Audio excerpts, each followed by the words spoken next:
"Excuse me, miss. Are you sad?" The voice came from waist height. Evelyn Clark blinked momentarily, thrown off by the tiny, serious-eyed girl in front of her. She had caramel-colored curls, pink sneakers with light-up soles, and a chocolate bar held like an offering between both hands. "I'm not supposed to talk to strangers," the girl added matter-of-factly, "but you look like you need this." Evelyn stared, speechless. Around them, the spring family celebration buzzed paper streamers, the clatter of folding chairs, laughter from employees introducing kids to their co-workers. Evelyn had only come because HR mandated C-level attendance. She'd stayed at the farthest table nursing a plastic cup of sparkling water and praying no one would notice her. But this child did, and she saw straight through the armor. "Where's your Evelyn?" began, but the girl interrupted, turning and pointing toward a man crouched beside the vending machine. "My dad. Over there. That's Noah." The man stood just then, brushing dust from his slacks. Mid-30s, maybe older. Button-up sleeves rolled to the forearm, beard trimmed but a little out of step with the rest of the crowd, no badge, no tie. He looked toward them and frowned slightly, clearly recognizing that his daughter had walked up to the CTO. He started walking over. The girl smiled at Evelyn. "He says some grown-ups don't cry out loud, but you can still hear them if you're quiet enough." Then she was gone, skipping toward her dad, waving the candy bar like a trophy. Evelyn stood frozen. In her entire professional life, she had won patents, cracked algorithms, led acquisitions worth tens of millions. But nothing had disarmed her like that sentence. Some grown-ups don't cry out loud, but you can still hear them. The man reached her table. "I'm so sorry," he said quickly. "She's usually shy. I think the sugar's making her bold today." Evelyn gave a tight smile. "It's fine. She didn't bother you. She gave me a candy bar and told me I look sad." He winced. "We're working on filters." There was a pause. Noah looked like he wanted to disappear. Evelyn could have waved him off. She could have turned away, gone back to her corner, slipped out unnoticed, like always. But instead she found herself asking, "What's her name?" "Mia," he said. "She's 6, turning 7 this summer. And you are?" "Noah Reeves. I help out with admin services on 17, part-time." Evelyn raised an eyebrow. She rarely paid attention to non-engineering roles. But now she studied him more closely, the way he stood with both feet planted evenly, the faint tiredness behind his eyes, and something else. A quiet stillness, like someone who had seen storms and learned how to stand through them. "I didn't mean to interrupt," he added. "You didn't." Her voice surprised even herself, softer than she'd intended. "She's perceptive." Noah smiled. Too much for her own good sometimes. Another pause. A nearby speaker crackled as the HR director began announcing the raffle draw. Kids cheered.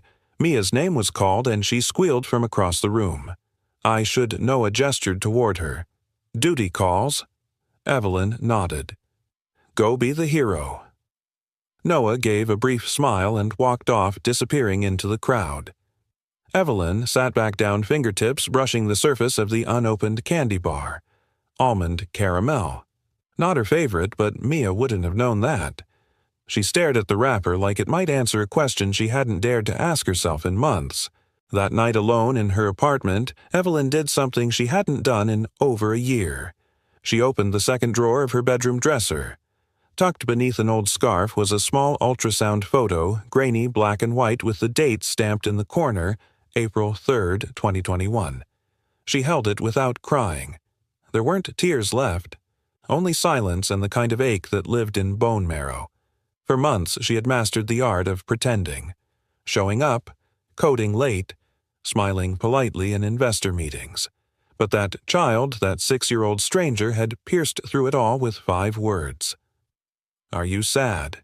And the worst part was Evelyn didn't even remember what not being sad felt like. The next morning at the office, she found the candy bar on her desk. Not the same one, a new one, same flavor, same pink wrapper, no note, just there. She stared at it for a full minute before cracking a smile. "All right, kid," she whispered to herself. "You win." She reached into her drawer, pulled out a neon sticky note, and scribbled one word, "Thanks." Then she walked down 2 floors to admin services, found the empty reception desk, and left it beside the jar of pens. Somewhere behind her, unseen, Mia peeked around the corner and beamed. "Dad," she whispered, tugging his sleeve. She smiled this time. Noah looked over and saw the sticky note. The corners of his mouth twitched. "She did? Huh," he murmured. "That's a good start." "Dad," she smiled again. Noah glanced down at Mia's glowing face as they walked toward the parking garage. It was nearly 7:30 p.m., long past dinner, but the kid was beaming like they'd just won the lottery. "She did?" he asked, unlocking the car. Mia nodded furiously. It was a real smile, not the "I'm busy, don't bother me" kind. Her eyes smiled too. Noah chuckled as he opened the door for her. That's the best kind. She even looked at the sticky note before leaving. Noah hesitated for a beat, adjusting the rearview mirror. "That means she saw me right?" Mia asked. Noah turned to her, a little heart in a booster seat, legs, swinging eyes big with hope. "It means," he said gently, "you're helping someone remember what smiling feels like." That night, after Mia fell asleep, drooling slightly into her bunny-shaped pillow, Noah sat alone in the kitchen with a mug of tea and his laptop open. He stared at the screen, but didn't read a single word. His mind kept drifting to Evelyn Clark. Not the public version, not the tech powerhouse with keynote speeches and black blazers and a mind like a steel trap, but the one with the faint shadows under her eyes. The one whose hands trembled ever so slightly when Mia handed her the candy bar. Noah didn't know much about her, not officially, just whispers, rumors in hallways, a brilliant mind, scary in meetings, lost a baby 2 years ago. Husband walked out. No one really talked about it, not because they respected her privacy, but because they were afraid of breaking whatever fragile glass kept her functioning. He understood that glass. He'd lived inside it once. 2 years ago, after his wife died during childbirth complications, Noah had fallen into a kind of slow-motion collapse. He didn't scream. He didn't rage. He just stopped being. He'd show up, feed Mia, change diapers, smile at neighbors. But he felt like a ghost walking through his own life. The pediatric unit at Harborview sent him 3 follow-up requests. He never opened them.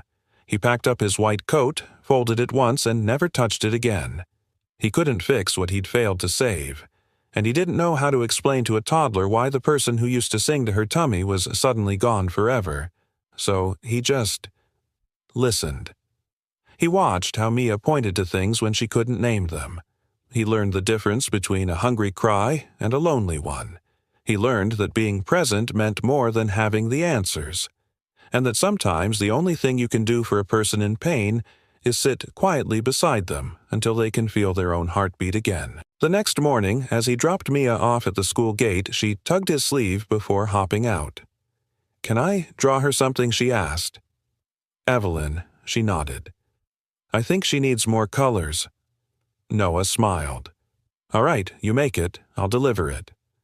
Mia leaned in and whispered like it was a conspiracy. Maybe if she keeps smiling, her laugh will come back too. Then she ran off toward the jungle gym curls, bouncing like sunlight. Later that afternoon, Noah tucked the drawing-a-stick figure Evelyn with bright orange hair and a rainbow over her head into a blank envelope. On the back, Mia had written in big, looping letters, "Rain doesn't mean you're broken. It just means flowers are coming." Noah left it on Evelyn's desk during lunch break. No name, no note. Just something soft in a place that had grown hard. He was halfway down the hall when he heard a voice behind him. "Did you leave this?" Noah turned. Evelyn stood in the corridor, envelope in hand, expression unreadable. He started, then stopped. "Mia did. I just played mailman." She looked down at the picture lips, twitching slightly. "Your daughter is relentless," she murmured. "She doesn't give up on people." There was a silence between them, long but not heavy. Evelyn looked at him then, and for a moment Noah saw it again, the storm behind the steel. "You were a doctor, weren't you?" she asked quietly. Noah blinked. "I was. Pediatrics? Yes, I remember your name. Reeves. You were at Harborview." He exhaled slowly. "I was. Why'd you leave?" Noah hesitated. The hallway buzzed with faint office chatter and printer noises. Someone laughed 2 doors down. He looked her in the eye. "My wife didn't make it. Labor complications." Evelyn's face changed not in shock but in recognition, like a mirror had tilted. Noah continued, voice low steady. "After that, I couldn't walk those halls, couldn't carry kids down corridors and smile at parents like everything was fine. So I stopped." Evelyn said nothing, just folded the picture carefully like it was fragile. Then, after a moment, she asked, "What made you come back to a building full of people?" Noah smiled faintly. A 6-year-old girl who decided sad people need snacks and sticky notes. She let out a tiny laugh, almost involuntary. It vanished just as quickly, but it was there. "Thank you," she said softly. "For letting her see me." He nodded. "Thank you for letting her." She turned to leave, paused, then glanced back. "She draws really good rainbows. She practices on the bathroom mirror with lipstick. I don't recommend it." That earned a full, honest laugh. It wasn't loud, but it curled in the air like something waking up after a long sleep. She disappeared around the corner. Noah stood there staring at the spot for a few seconds longer than necessary. That night, Evelyn placed the drawing on her nightstand, next to the ultrasound photo, and for the first time in 728 days, she slept without the help of white noise. "Some people drink coffee to stay awake," Evelyn muttered to herself. "I drink it to feel something." It was 9:41 a.m. The break room on floor 17 was half-lit, silent except for the faint hum of the refrigerator and the gurgle of a sluggish Keurig machine. Evelyn stood alone, holding her mug like it was the last warm thing in a cold world. The mug read, "World's okayest boss." She didn't remember buying it. She didn't remember a lot of things lately. The candy bar, the drawing, the sticky note, they had lingered on her mind like music from a dream. She told herself it was just a blip, just a sweet kid being sweet. But somehow, the softness had echoed louder than the noise of 100 meetings. As the coffee filled her mug, she stared blankly at the vending machine. Then her eyes caught something unexpected. Taped to the inside of the glass, crooked and bright, was another sticky note. Bright orange. Mia's handwriting. "Today looks like a gray crayon day. That's okay. Gray makes purple better." Evelyn blinked. A beat passed. Then she chuckled. A real chest-deep laugh that startled even herself. No one was in the room to hear it, which made it feel safe. She carried her coffee to the window and stood there in silence, watching the rain streak down the glass like a curtain of soft needles. Seattle wept often. But today the sky wasn't sad. It was just tired. Like her. The door opened behind her. Footsteps. Then a familiar voice. She started leaving, those everywhere. Evelyn turned. Noah stood with a paper cup and a sheepish grin. His shirt was damp around the collar. "She thinks color changes everything," he said. "She might be right," Evelyn replied, then gestured at the mug in his hand. "You don't even drink coffee, do you?" He raised an eyebrow. "What gave me away? You never smell like caffeine. Always mint and ink." Noah laughed. "Guilty. I fake it to fit in. My real addiction is herbal tea and crossword puzzles. You're the rebel every HR team fears." There was a pause, warm and easy. Evelyn sat down at the round table near the window. Noah followed suit, careful not to crowd. "She left one in the elevator yesterday," Evelyn said. It said, "Silence is just sound, taking a deep breath." Noah smiled. That's one of her favorites. She came up with it after I yelled at the toaster for no reason. "She's Evelyn," hesitated, then added quietly. "She's something else." Noah nodded, his gaze softening. "She saved me. More times than she knows." Evelyn looked at him and for the first time didn't look away. "What happened to your wife?" She said voice even wasn't your fault. Noah's jaw tightened slightly. "I used to think I could have caught something sooner. A symptom. A hesitation in her breath. Something. And if you had," Evelyn asked gently, "would you have known how to stop it? I was a doctor." "I should have." "You were a husband," she interrupted. "You were there. That matters more than anything." Noah swallowed hard. Then quietly he said, "I didn't save her, but I stayed for Mia. Even when I didn't want to stay for me." That silence again. Not awkward, just dense with meaning. Evelyn leaned back, eyes flicking toward the window. "I used to talk to him," she said almost in a whisper. "The baby. Before he was born. I'd tell him about cloud shapes, about circuits, about how strong he'd be." Noah didn't move, just listened. "I went in for a routine checkup," she continued. "Heartbeat was gone. Just like that. No warning, no explanation." She paused. A breath shivered out of her. "My ex-husband signed the divorce papers 3 days later. Said I'd turned into someone he didn't recognize." Noah's voice was quiet. "Grief changes the shape of a person. It rewires you," she said. "Takes the blueprint and tears it into origami." They sat in stillness for a while. Then Evelyn reached into her bag and pulled something out, a folded piece of paper. She passed it to him. Inside was a child's drawing, the one from earlier, now laminated. "She reminds me that color still exists," Evelyn said, "even when I only see grayscale." "She does that," Noah replied, without even trying. Later that day, Evelyn returned to her desk and found something unusual. A mug. Same size, same shape. But the words had changed. In black marker, handwritten in big, bold letters, "World's okayest human, but actually secretly amazing." A small pink sticker with a heart was stuck beneath the handle. She sat down slowly and smiled. Not the kind you fake for meetings. The kind that breaks quietly through a cracked heart and says, "I'm still here." Across the building, Mia asked her dad, "Did she find the mug?" "She did," Noah said. "Did she like it?" He smiled. "She didn't throw it at me, so that's promising." Mia giggled. "She'll laugh next, then dance, then maybe we can get her to go on the swings." Noah raised an eyebrow. "One miracle at a time, kiddo." But in his heart, he hoped Mia was right, because maybe, just maybe, they weren't fixing Evelyn. Maybe they were just giving her space to heal. "Did you know your daughter draws better rainbows than most grown adults can explain their feelings?" Noah turned toward the voice, blinking at the unexpected visitor in his office doorway.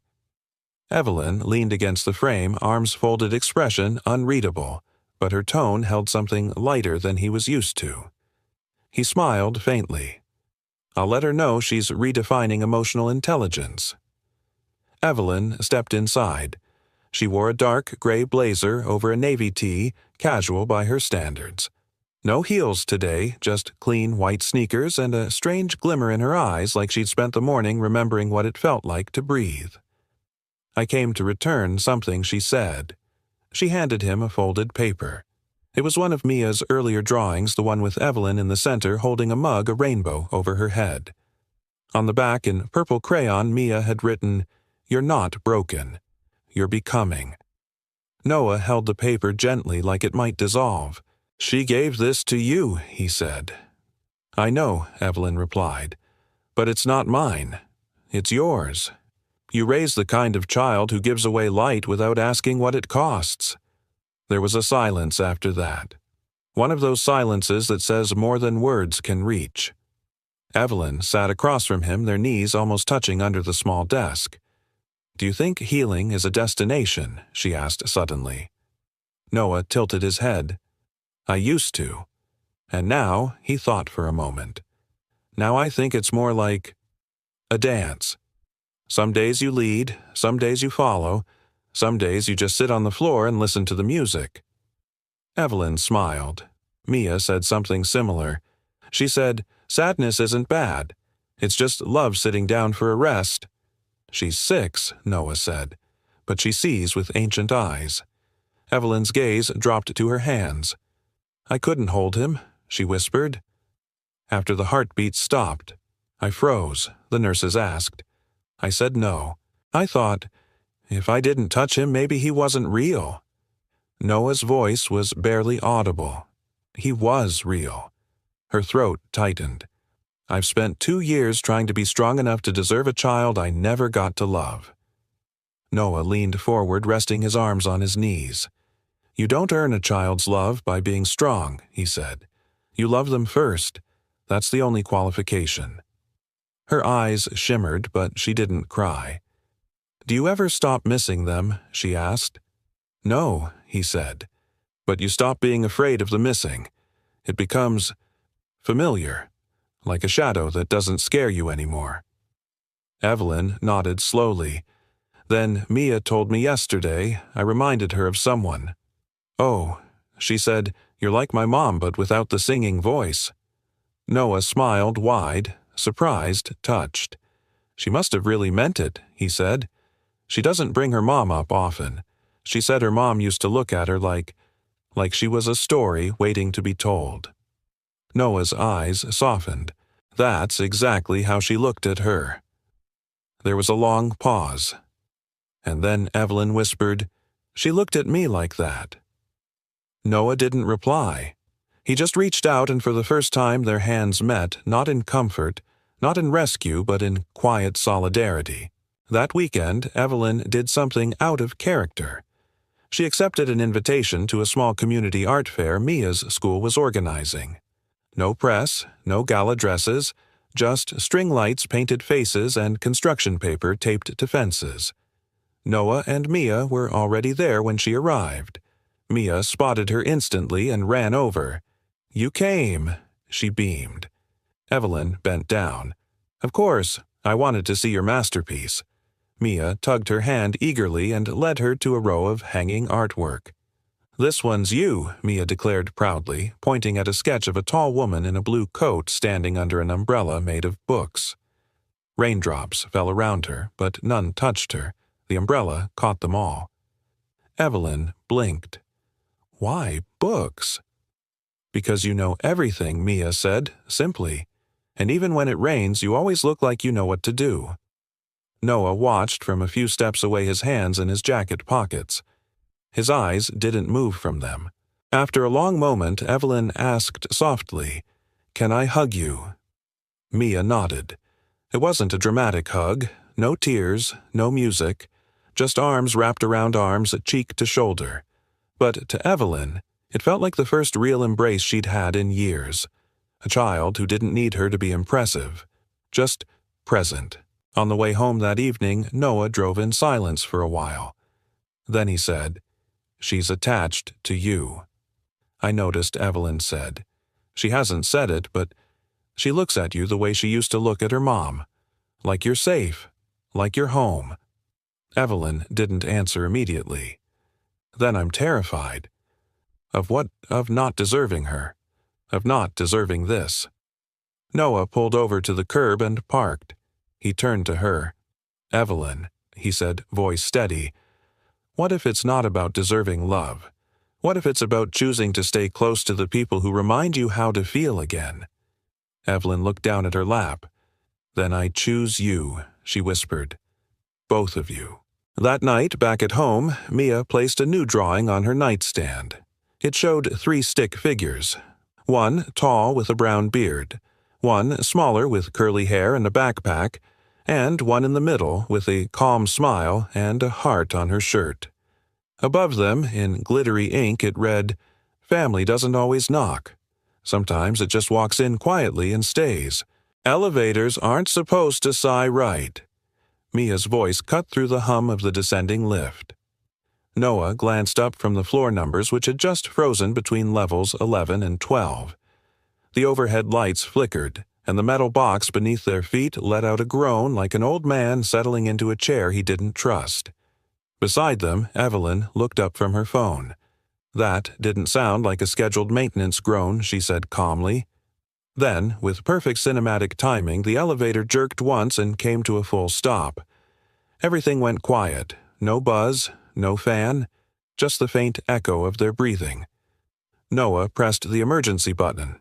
Nothing happened. He pressed it again. Still nothing. Mia looked between them. Is this one of those movie moments where we all tell secrets? Evelyn let out a soft, unexpected laugh. Noah's brow furrowed. That laugh was suspiciously relaxed for someone trapped in a metal box.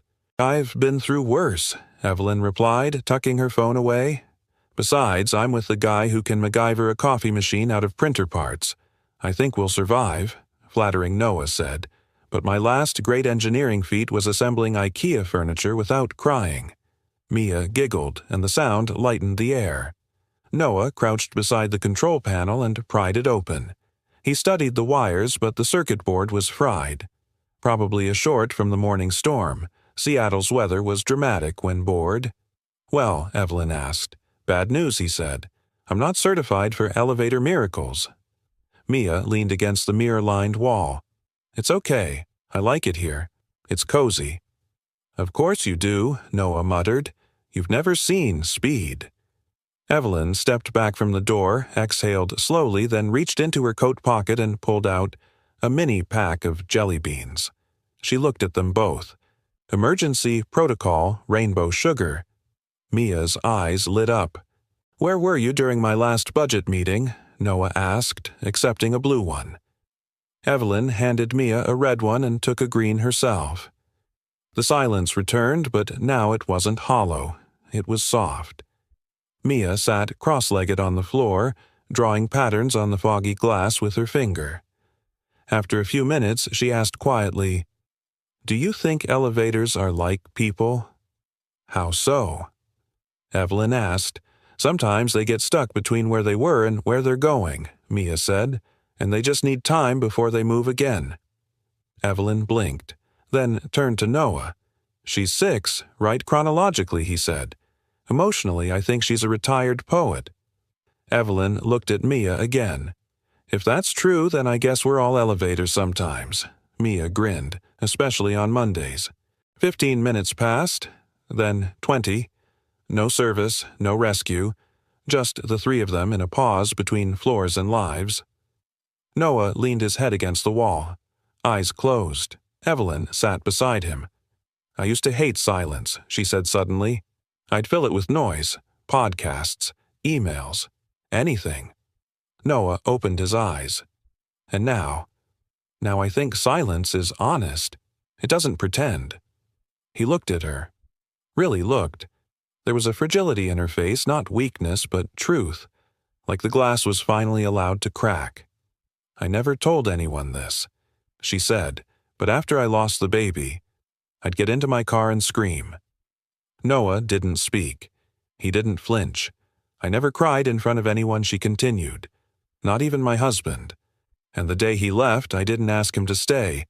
I just went back to work. Because it was safer, Noah said. Evelyn nodded. He leaned closer, his voice barely audible.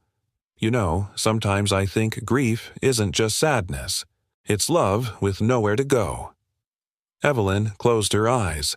Then, without warning, she whispered, I would have named him Simon. Noah smiled gently. That's a good name. I used to picture him chasing ducks, she said. Laughing, wearing rain boots 2 sizes too big.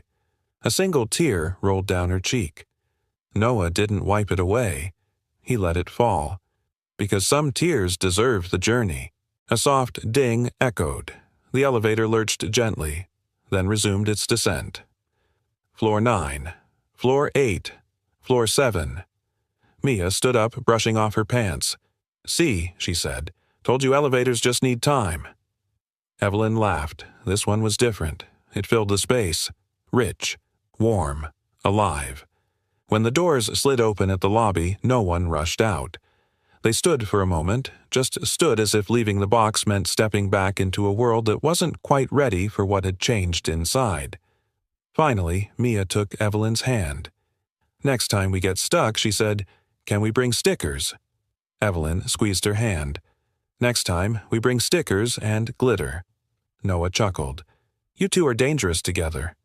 Mia looked up at him. "But we're healing, right?" He nodded. "Yeah, kiddo. We are." That evening, Evelyn sat in her apartment alone again, but it didn't feel the same. She pulled out a small journal she hadn't touched in months, and she wrote one line.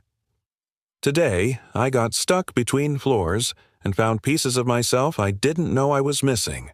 She closed the book, and for the first time in 2 years left it open on the table instead of hiding it in a drawer. "Tell her I'm not mad," Mia said, tugging on Noah's sleeve as they stepped into the building lobby. "Why would she think you're mad?" he asked. "Because she didn't wave back yesterday when I smiled at her. Maybe her brain was too full." Noah chuckled. "I'll let her know you forgive her distraction." "Also—" Mia paused, slipping a folded piece of construction paper into his hand. "This is for her. You can read it first if you want." He knelt beside her. "You sure?" Mia nodded. Noah opened the note. It read in careful block letters written in rainbow marker. "You're allowed to smile more than once. Smiles aren't coupons. They don't run out." He looked up, throat tightening. "You're gonna break hearts someday, kid." "I'll try not to," she said with a shrug. "Unless they're mean on purpose." That afternoon, Evelyn was staring blankly at a quarterly roadmap slide in a strategy meeting when the envelope appeared on her desk. No note, no sender, just rainbow colors peeking through a fold. She opened it slowly and read the message once, then again. Her hand trembled slightly as she folded it shut. "Everything all right?" Evelyn Meredith Cole's voice was crisp, cutting through the silence like a scalpel. Meredith was VP of Ops and had been watching Evelyn's recent shift in demeanor with curiosity laced in suspicion. "Fine," Evelyn said without looking up. But Meredith didn't move on. She lingered, noticing. By late afternoon, the hum around the office had subtly changed.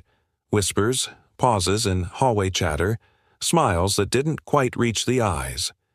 Evelyn knew those signs. She'd weaponized them herself once before life humbled her. At 5:17 p.m., she knocked on Noah's door. He looked up from his desk, eyes lighting up instantly. "Hey, got a minute always?"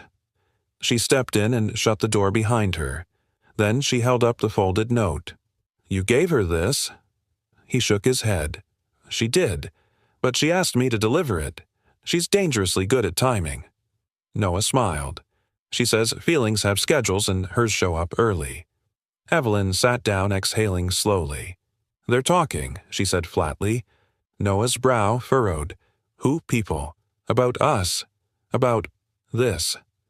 She gestured vaguely between them. The notes, the smiles, the elevator. He leaned back. "What are they saying? That I'm distracted?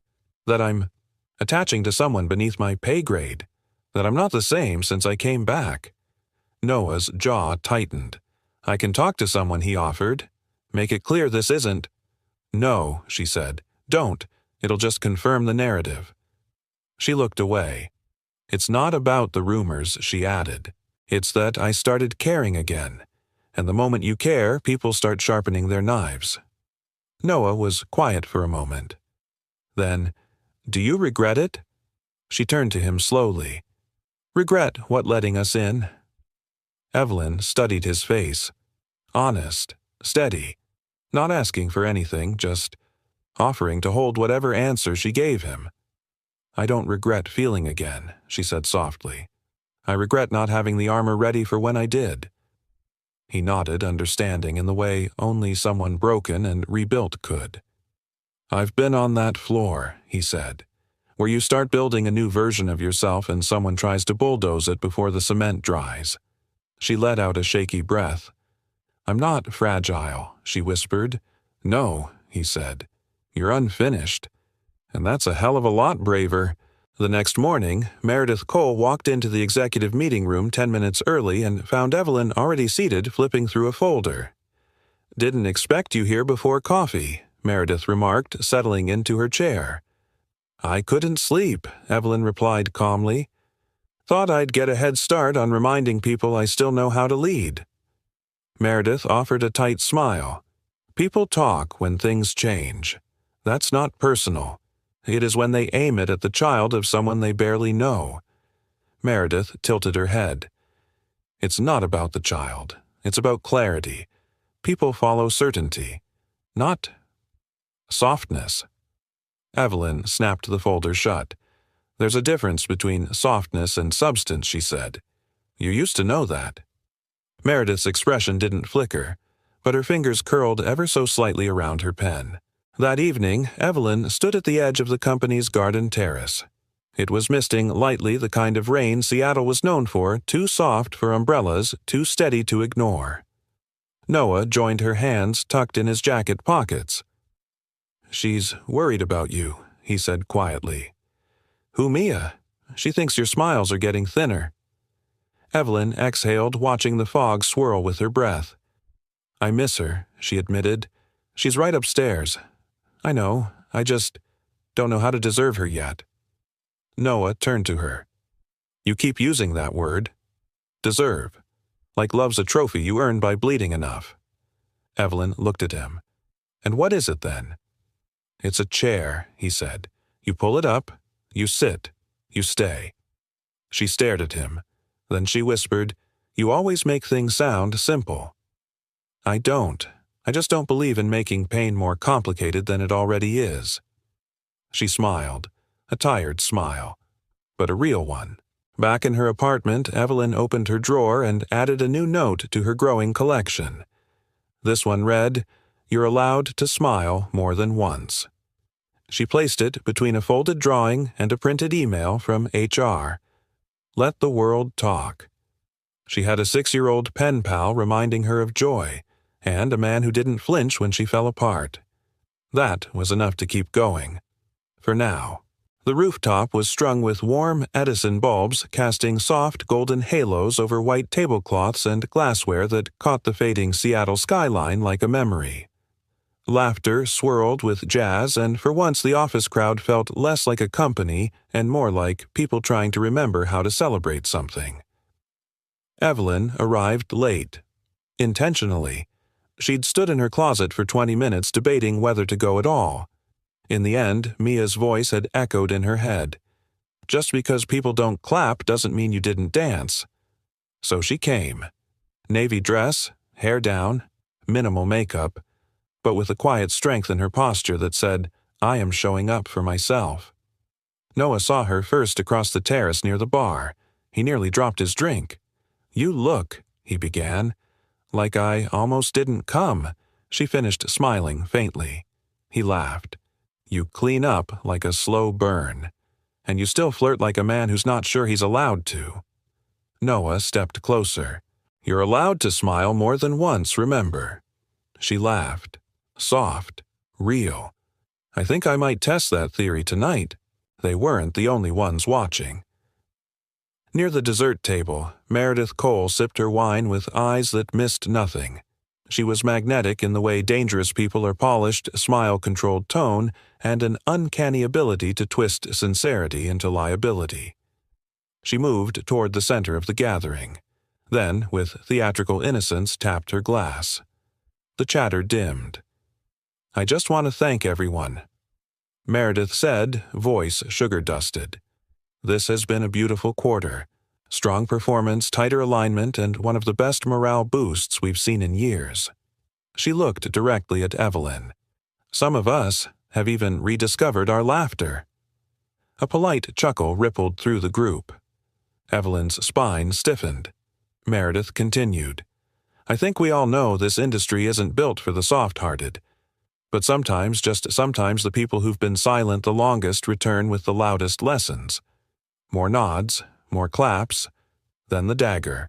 Of course, Meredith added casually, it's always risky to attach too much emotion to any personal recovery, especially when there are children involved.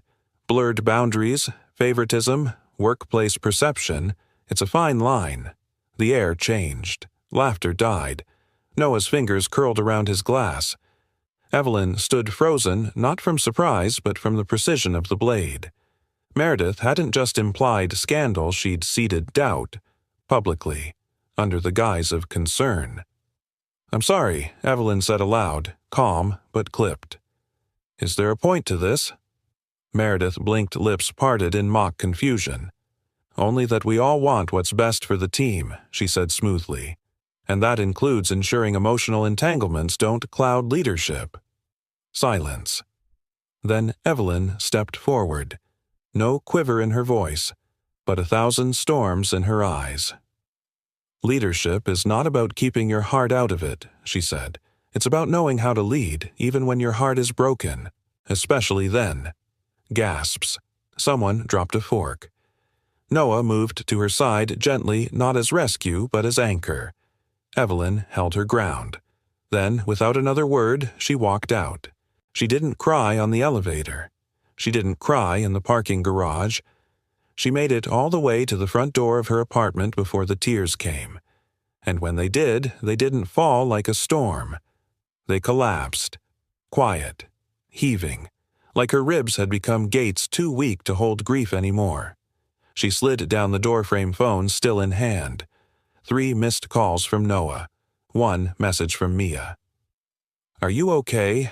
I drew you a tiger. Tigers are brave." She choked out a sob laugh, clutching the screen to her chest. Then stared up at the ceiling and whispered, "Why did I let them get in?" But deep down, she knew the answer. Because letting joy in means leaving the door unlocked. And sometimes, the wind walks through it. Across the city, Noah paced in his living room. Mia sat curled on the couch, her sketchpad clutched to her chest. "Was it my fault?" she asked softly. Noah turned. "What, no?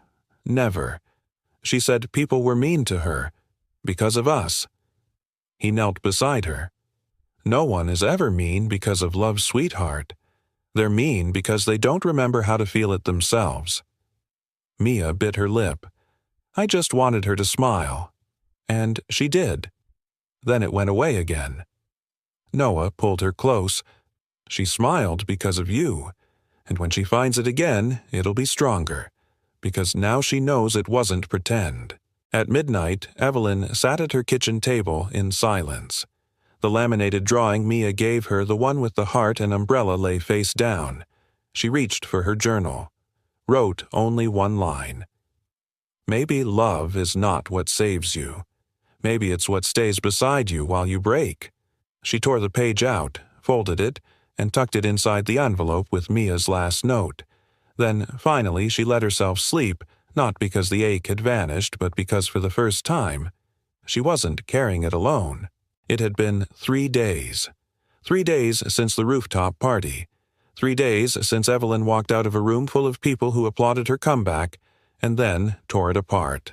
3 days since Noah last heard her voice. And in those 3 days, Seattle had offered its usual gray skies, but to Noah and Mia the world had gone quieter in a different way, like something fragile had gone missing from the soundtrack of their week.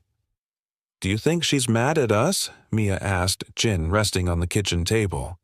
Noah set a plate of cut strawberries in front of her. "No," he said. "I think she's protecting something that hurts." Mia poked a berry with her fork. "I can fix things with tape, but not hearts." Noah leaned against the counter, watching his daughter's tiny shoulders sag. "She's not gone, kiddo. She's just in the hallway between rooms." Mia blinked. Like when you don't know whether to go to the kitchen or your room, so you just stand there holding a spoon. He smiled. Exactly like that. Evelyn hadn't returned any texts. Not from Noah, not from HR, not even from her team. She'd filed a personal leave of absence the morning after the party, short, sterile, legal. Subject, leave request effective immediately, duration, indefinite. Reason, personal health recovery. No signatures, no fanfare, just silence. The kind of silence that made people whisper more, not less, and the kind of silence that scared Noah more than any shout ever could. But Evelyn wasn't gone. Not completely. She was sitting on the floor of her childhood bedroom in her parents' house in Edmonds, a place that smelled like lemon oil and old books. The nursery door across the hall had never been painted over. She hadn't been back in that room since the ultrasound went still. She still couldn't go in. But she sat outside of it, journal in her lap, envelope in her hand. Inside that envelope was a letter, one she hadn't planned to write, one she might never send. She unfolded the paper and began again for the 4th time that morning. Dear Simon, I never got to hear you cry. I never got to count your toes or kiss your nose or wrap you in the sweater Nana knit for you. But I see you in crayons, in jelly beans, in sticky notes, in the kindness of a little girl with galaxy eyes and a crooked ponytail. I met someone, Simon. 2 someones, actually. They reminded me what it feels like to be seen without being studied. They taught me that grief doesn't make me unlovable. They didn't save me, but they stayed, and maybe that's the same thing. Love, Mom. Her hand trembled as she set the pen down. No tears, just wait. But not the kind that drowns. The kind you carry forward. Back at the city, Noah stared at the unused cup of tea on Evelyn's desk, now cold, the faint imprint of lipstick still on the rim. The office buzzed with life, but it all sounded dull, like background noise when the main actor has left the scene. He took out his phone, typed, erased, typed again. Noah, just letting you know Mia misses you. So do I. No pressure, just presence. He hit send, then sat back hoping it didn't sound like a plea. Later that night, Mia tiptoed into his room holding a shoebox. What's that? Noah asked. My Evelyn box, she whispered. Inside were drawings, notes, a crumpled candy wrapper, a sticker that read, Be kind anyway. Noah swallowed. Do you want to mail something to her? No, Mia said. I want to keep it full, so when she comes back I can give it all at once. Noah leaned over and kissed her forehead. You're braver than most adults I know. Mia looked up. Do brave people get scared? All the time, he said. But they don't run. No, he whispered. They wait at the door with a light on. Evelyn stood at the edge of Puget Sound the next morning, the letter to Simon folded in her coat pocket. The wind danced in her hair. She didn't cry, but she did something she hadn't done in a long, long time. She closed her eyes and whispered, I forgive you. She wasn't sure if she meant the world or herself. Maybe both. That evening, as twilight blanketed the sky, she sat at her desk, not the one at work, but the old white one with stickers from her teenage years, and opened a blank document. She began typing. Not code, not corporate strategy, but a proposal. Subject, project concept, emotive AI design, pilot, child-centered communication, interfaces, inspiration, source observation of neurodiverse behavior patterns in natural environments, personal context, a child's way of restoring color to grayscale days. Proposed lead consultant Noah Reeves, former MD pediatric specialist. She paused, then added one last line. Sometimes healing doesn't start with medicine. It starts with listening. She hit save. And for the first time in a long time, she didn't feel like she was faking her place in the world. She was reclaiming it. Back in the city, Noah's phone buzzed at 9:17 p.m. Evelyn, tell Mia, I got her tiger. He's sitting on my desk. He looks very brave. Also, is she still collecting stickers? I found a sheet that smells like strawberries. P.S. Thank you for keeping the light on. Noah stared at the message for a long moment, then smiled. The kind of smile that didn't ask for anything. Because some people don't come back the same. They come back ready. The lobby fell into an odd stillness when the elevator doors opened. Evelyn stepped out not with dramatic flair, not in heels and armor, but in sneakers and a soft beige coat hair in a loose braid. The kind of look that said she wasn't here to prove she was strong, just that she was still standing.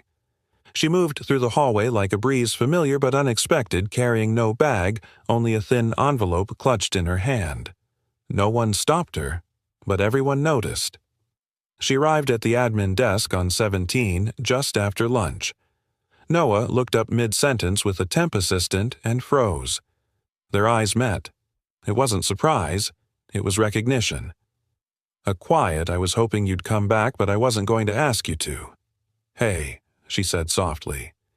Noah dismissed the assistant with a glance and stood. "You okay?" he asked. Evelyn nodded. "I think so. Or, I'm getting there." She reached into her coat pocket and handed him the envelope. Inside was a folded drawing Mia's tiger, and a sticky note that read, "He looks brave." So I borrowed some of his stripes. Noah chuckled. "She'll love that." Evelyn looked down. "Is she around?" "She's been waiting by the elevator every lunch break for a week." Evelyn's eyes shimmered. "May I?" He nodded and motioned down the hall. Mia was in the break room, coloring on a napkin, her feet dangling off the chair, her juice untouched. When Evelyn entered, the little girl looked up, stunned.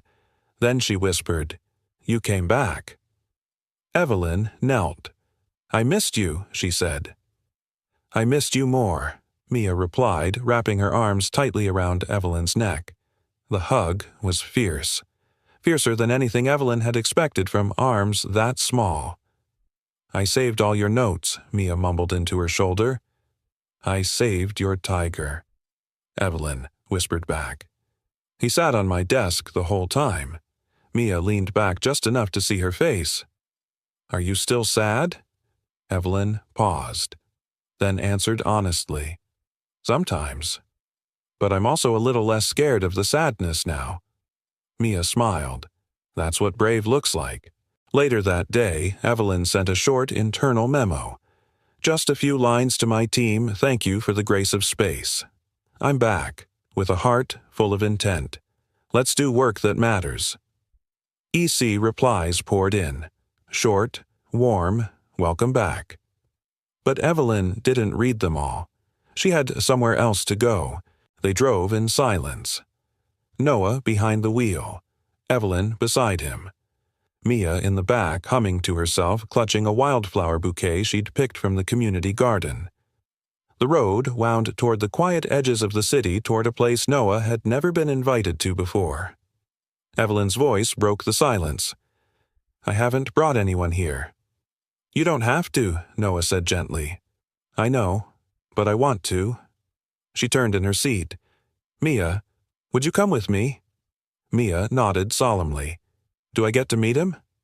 Evelyn smiled. In a way, the cemetery was quiet. Not cold, just still the kind of stillness that asks you to lower your voice and raise your heart. Evelyn led them to a small granite marker under a Japanese maple tree. There was no photograph, no engraved poem. Just Simon Clark, March 28, 2021. March 28, 2021, born of love, carried always. Evelyn knelt and traced the name with her fingers. Then she whispered, "This is Simon." Mia crouched beside her and laid down the flowers. "Hi, Simon," she said gently. "I'm Mia. I brought you color." Noah stood a few steps away, hands in his coat pockets, eyes damp. Evelyn looked up at him. "I used to think coming here meant reliving the loss. And now he asked. Now I think it means introducing him to the people who helped me keep breathing." They stood in silence. Birdsong in the trees. Wind in the leaves. Then Evelyn reached into her coat and pulled out a second drawing. Not Mia's. Hers. A sketch of 3 figures. One tall, one small, and one in the middle with her arms open wide. She placed it by the headstone. "Just so he knows," she whispered, "I'm not alone anymore." Back at home that evening, Noah tucked Mia into bed. She looked up at him and whispered, "Can I call her something like what he asked?" Like, "Mom," Noah hesitated. "I think you should ask her." Mia nodded, solemn. "I will, when the moment feels soft." Noah smiled, brushing a curl from her forehead. "That's a good instinct." Evelyn returned to her apartment that night and did something she hadn't done in years. She left the door slightly ajar, just enough for someone to knock, just enough for light to get in. The conference room was too bright. Evelyn stood alone at the far end, hands folded, heart steady, but breath shallow, the kind of breath you take before a free dive. The glass table reflected her blazer, but not the scars beneath it. Executives murmured as they trickled in. HR, product leads, legal, a board member or 2. They expected updates. They expected strategy. They didn't expect her. Not this version of her. She didn't clear her throat or tap the mic. She simply spoke. When a child stops speaking, it isn't always because they can't. She began, voice calm. Sometimes it's because they don't know if the world is safe enough to listen. Silence. Evelyn clicked the remote. The first slide appeared a simple drawing. Crayon lines, a stick figure girl, a rainbow, a sticker that read, "Feelings Matter." Some of the board members glanced around, unsure if this was a glitch or a setup. Evelyn continued. For the past 2 years, we focused on adaptive interfaces, machine learning pipelines, and predictive behavioral analytics. She turned toward the room. But what if we're asking the wrong question? What if the real innovation isn't teaching machines to answer, but teaching them to pause, to recognize human emotion before it becomes crisis? She clicked again. A wireframe interface mock-up appeared, simple shapes, color-coded icons, haptic input bubbles. Below it, the words, Project Seedling Emotive AI for Pediatric Communication. Inspired by one child's ability to reach someone most of us couldn't, Evelyn said. Designed to assist children with neurodivergent patterns, trauma responses, or emotional regulation challenges through intuitive color sound and motion triggers. A hand went up from the CFO. What's the practical application? Evelyn didn't flinch.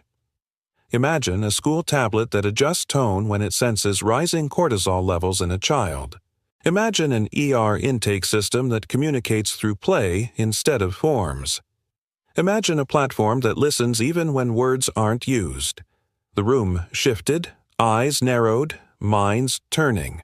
And who's your technical lead? Someone asked from legal.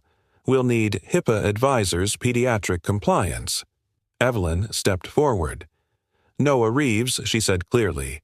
Former MD pediatric specialist. He's consulted on the framework. I'm asking that we bring him in officially. A murmur. One exec frowned. The same Noah who works admin support? Yes, she said. That Noah. The one who understood a child's silence wasn't absence, it was language. Someone from HR leaned in.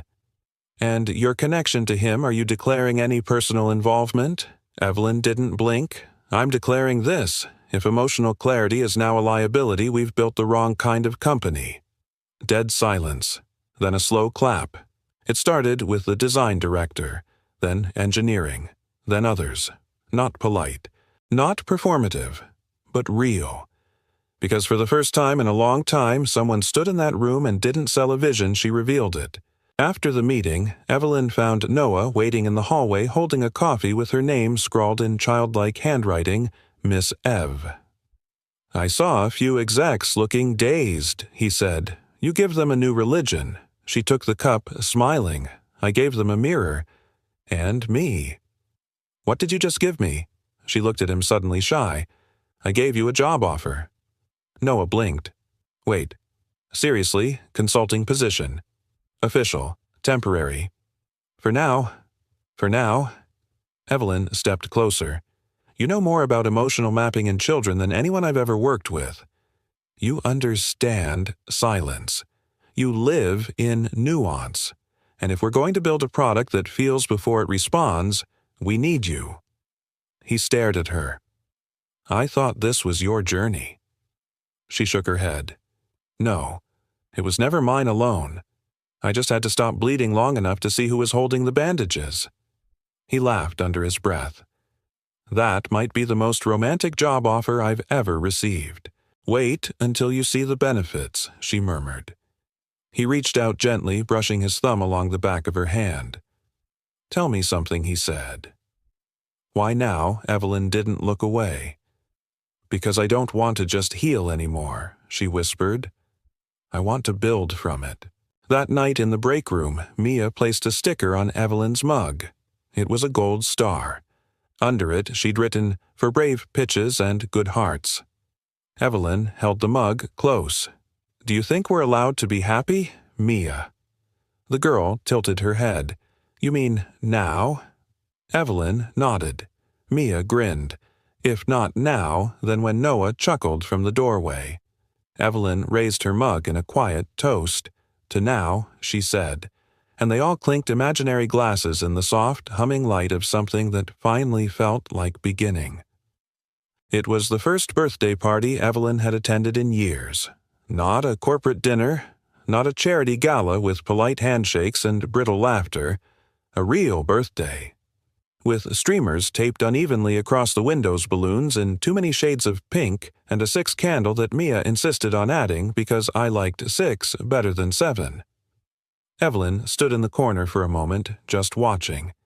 Mia danced barefoot in the living room, crown slightly crooked cheeks stained with cupcake frosting.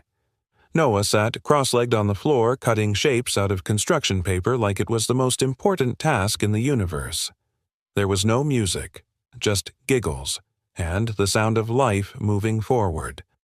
Evelyn wasn't sure when she'd last felt this still and this full at the same time. "Are you going to stand there forever?" Mia called out. Evelyn smirked. "Maybe. Depends on whether this party has snacks." Mia marched over with mock sternness, grabbed her hand and led her straight to the gift table. "This one's from me," Mia said, pointing to a small wrapped box with stars drawn in marker. Evelyn crouched unwrapping carefully. Inside was a simple bracelet, plastic beads rainbow-colored with 4 white cubes spelling out a word, M-O-M. Her breath caught. It wasn't a declaration. It was a question. Mia looked up with wide, steady eyes. "You don't have to say yes," she whispered, "but I've been waiting for the right time to ask." The room disappeared. All the air, all the walls, everything quieted into that single, fragile heartbeat. Evelyn swallowed hard. Then with tears sliding freely down her cheeks, she slipped the bracelet onto her wrist. "It's the most beautiful name anyone's ever offered me," she said. Mia beamed. "So, I can." Evelyn pulled her close. "You already have." Later that night, after the last cupcake had been eaten and the last balloon had deflated, Evelyn and Noah stood by the window city lights twinkling below. "She asked me first, you know," Noah said softly. "Weeks ago. I told her to wait for the moment to feel soft." Evelyn nodded. It did. She looked down at the bracelet on her wrist. "I didn't know my heart could make space like this." Noah took her hand gently. "It's not about space," he said. "It's about permission. You finally gave yourself some." Evelyn leaned into him, resting her head against his shoulder. "I used to think love was a rescue," she whispered. "Now I know it's just someone walking beside you quietly, until you're ready to stand again." He kissed the top of her head. "You stood today," he said, "and I didn't fall." "No," he smiled. "You flew." In Mia's bedroom, the nightlight glowed soft yellow. She lay curled on her side, clutching the tiger drawing Evelyn had once returned. Evelyn sat beside her. "Can I tell you something?" she asked. Mia nodded, already half asleep. "I never thought I'd be anybody's mom." "You don't have to be perfect," Mia murmured. Evelyn blinked. "Who told you that?" "You did, when you let me draw outside the lines." Evelyn laughed through her tears. Mia continued, voice fading. "You don't have to sing lullabies either. Just be here when I wake up." Evelyn kissed her forehead. "Always." As she turned off the light, Mia mumbled one last thought into the dark. Love doesn't have to be loud. Just close. Before bed, Evelyn opened her journal, the one she used to fill with pain. Tonight, she wrote something different. "Today, I became a mom. Not because I gave birth, but because I said yes to being chosen, and that may be the bravest love of all." She closed the book and left it on the windowsill, not hidden, not locked away. Let the world see. Let the light in. 6 months later. The hospital rooftop had changed. Where once there were just gray benches and weathered vents, now there stood a row of wooden planters, herbs, lavender tomatoes, and even a small bonsai, its leaves trimmed with care. On the wall near the elevator, a new plaque read, The Listening Garden, dedicated to those who chose empathy when silence was easier. Evelyn read it quietly as she stepped into the sun, a tray of tea in hand. Her hair was longer now, softer. She wore no makeup today, just a white linen blouse and jeans. She looked real, present. Noah turned from where he knelt beside the bonsai, brushing soil from his hands. "That's new." Evelyn smiled, setting the tray on a table. "The board approved it last week." "I didn't ask." "You didn't need to," he said. "They've seen what healing looks like." She poured 2 cups of jasmine tea. "Funny," she said. "I used to think healing was about fixing. But maybe it's more like tending, letting something live again." Noah watched her for a beat. "You've changed." "So have you." He laughed. "I cry during cereal commercials now." They sipped their tea in silence, the wind rustling gently through the rosemary behind them. Below, the city buzzed on horn sirens' ambition. But up here, time moved differently. "Do you miss it?" Evelyn asked suddenly. "Miss what?" "The armor. The version of you that never asked for help." He considered that. Some days. But then Mia runs into the kitchen in dragon pajamas and says, "I saved you a marshmallow, and I remember what matters." Evelyn smiled. She's growing so fast. She told me last week she wants to be a heart doctor for sad people. I think she meant therapist, but either way. "She already is," Evelyn said softly. That evening, they stood together in the hallway outside Mia's room. She'd fallen asleep, clutching her sketchbook page open to a drawing of a giant tiger curled protectively around 3 smaller ones. "I think that's us," Noah whispered. Evelyn brushed Mia's hair gently. "She sees more clearly than most adults I know." Noah turned to her. "What about you?" he asked. "Do you see more clearly now?" Evelyn didn't answer right away. She walked to the window instead, pulling back the curtain just slightly. The sky was painted in soft golds and lavenders, that rare moment between sunset and dusk when the world held its breath. "I used to measure success in deliverables," she said, "in hours billed and crises managed. But lately, I measure in moments." She looked over her shoulder. "When I ask for help and no one thinks I'm weak. When I laugh and it doesn't echo. When I say, 'I'm scared,' and the room doesn't go quiet." Noah walked to her slowly. "And when someone says they love you, and you finally believe they're not lying." Evelyn met his eyes. This time, she didn't look away. "Are you saying it again?" "No," he said. "I never stopped." He reached into his pocket, pulled out a small folded paper. She opened it. It was one of Mia's drawings, a stick-figure family, 3 figures holding hands. But above them, written in crooked capital letters, were the words, "Our Family. Forever-ish." Evelyn laughed, choking on the warmth rising in her chest. "Forever-ish," she repeated. "It leaves room for second breakfasts and dragon pajamas," Noah said. She looked at the drawing again. "I never believed I could have this," she whispered. "Not after what I lost."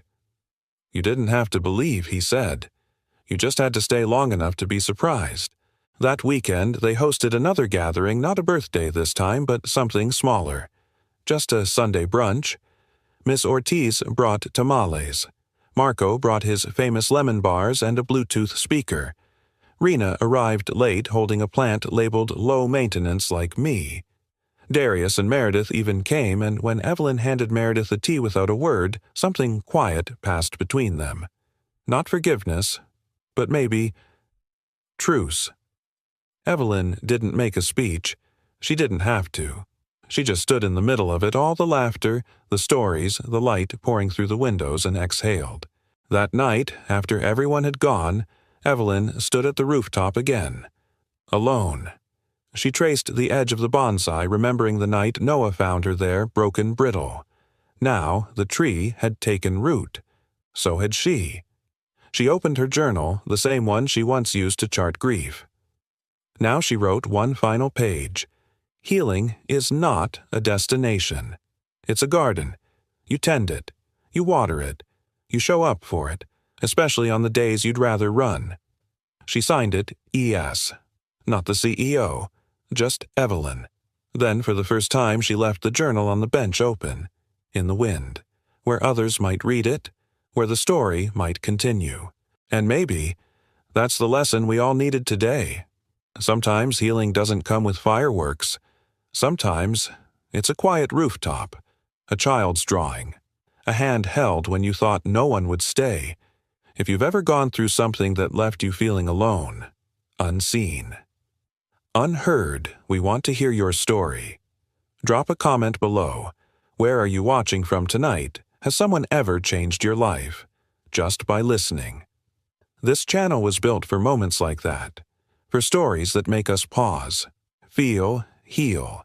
So if this story touched you even just a little, please consider subscribing for more stories like this one. Stories of quiet strength, second chances, and the magic that still exists in this world. Thank you for spending time with us. Thank you for listening with your heart. We'll see you in the next story. Until then, take care of each other.